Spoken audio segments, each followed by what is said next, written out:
Andrew Rippin. Andrew Rippin yang memiliki nama lengkap Andrew Lawrence Rippin. Ia dilahirkan di London, Inggris bertepatan pada tanggal 16 Mei tahun 1950. Rippin bersama ayah dan ibunya pergi ke Toronto, Kanada dan menetap di sana. Ketika selesai menempuh pendidikan di Universitas Toronto, ia mendapat gelar B dalam bidang Religion Studies. Setelah 3 tahun, ia juga mengambil program Magister pada bidang Islamic Studies 20, sedangkan untuk program doktoral, ia mengambil di Universitas McGill tepat di tahun 1980 untuk meraih gelar PhD. Dengan judul disertasi The Quranic Asbab al-Nuzul Material. In Examination of its Use and Development in Exegesis yang dibimbing langsung oleh gurunya, John Wansbrook. Karir yang ia bangun mulai tampak saat ia menjabat sebagai dekan di Fakultas Humaniora di Universitas Victoria dan menjadi salah satu dari guru besar di berbagai bidang muatan ilmu di universitas tersebut, seperti Religion Studies, History Field, dan pada tahun 2016 dia menjadi guru besar pada bidang kesejarahan Islam. Berkat pemikirannya yang luas terhadap studi keislaman, ia menjadi sorotan kajian oleh akademisi hampir di seluruh dunia, maka tak heran jika ia disebut sebagai raksasa oleh orang yang mengenalnya. Ia wafat pada 29 November tahun 2016 di usianya yang menginjak 66 tahun disebabkan penyakit yang dijangkitnya yaitu kanker otak. 22. Rippin menulis 22 buku, 28 artikel jurnal, 19 artikel di ensiklopedia dan 178 review buku serta pengantar.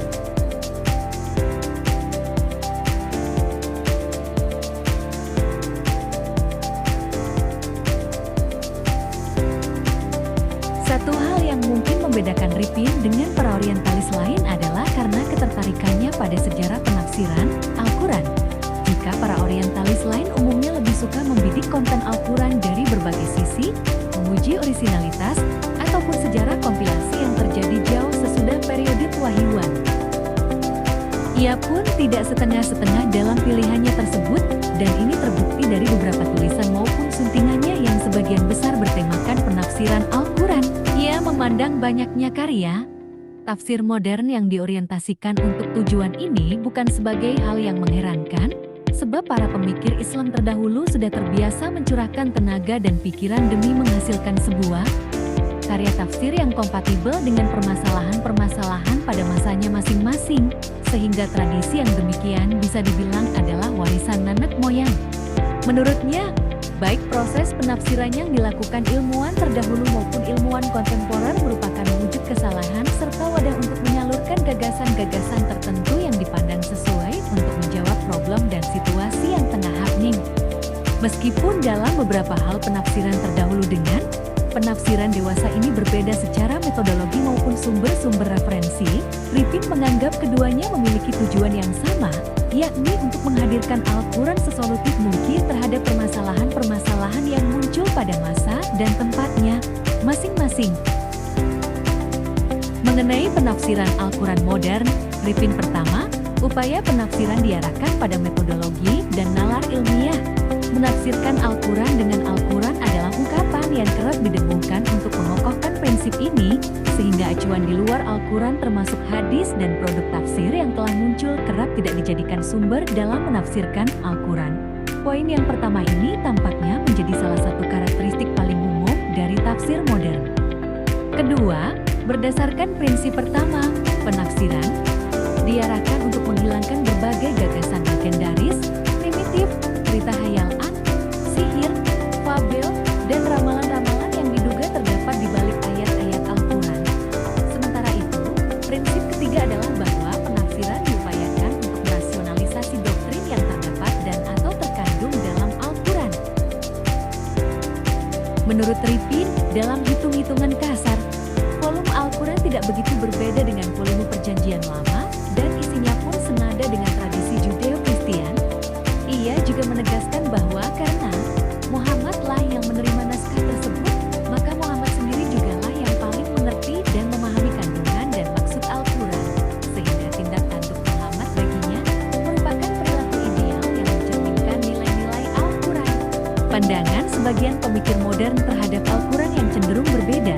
Semisal anggapan bahwa Al-Quran adalah karya Muhammad karena kendatipun maksud dan spirit ayat-ayat tersebut berasal dari Allah, masih dibutuhkan jiwa Muhammad untuk menjembataninya agar bisa sampai pada manusia.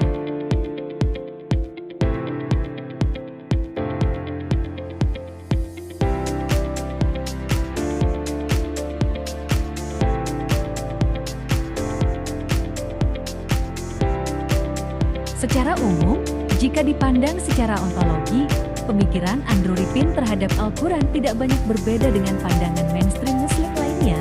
Rippin memandang bahwa suatu teks yang diwahyukan kepada Nabi Muhammad merupakan suatu ajaran dan tuntunan kehidupan bagi umat manusia. Namun ia memandang bahwa hal itu berasal dari teks utama perintah dari kaum Yahudi dan Nasrani, anjuran untuk memeluk agama Samawi, dan yang terakhir diturunkan yakni kepada Nabi Muhammad. Menurut Rippin, isi dalam kandungan Al-Quran tidak jauh berbeda dengan Perjanjian Lama dan senada dengan Judeo-Kristen. Hal ini membuat Rippin menegaskan bahwa Muhammad yang diwahyukan teks Al-Quran, maka sudah barang tentu ia pula yang paling mengerti Al-Quran. Hal ini berarti segala sikap dari Muhammad mencerminkan ideal nilai-nilai Al-Quran itu sendiri. Rippin mengungkapkan bahwa belakangan ini kalangan orientalis selalu menjadikan karya Gaga sebagai salah satu pembuka jalan dalam memahami sejarah keilmuan tersebut. Hal ini terlihat dari para sarjana setelah Gaga mempopulerkan gagasan mengenai teori pengaruh Yahudi dan Kristen dalam Al-Quran.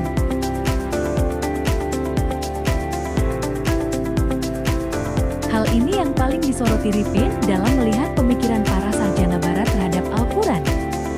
Namun Rippin mengelaborasikan teori pengaruh tersebut dengan menggunakan pendekatan historical criticism, kritik historis.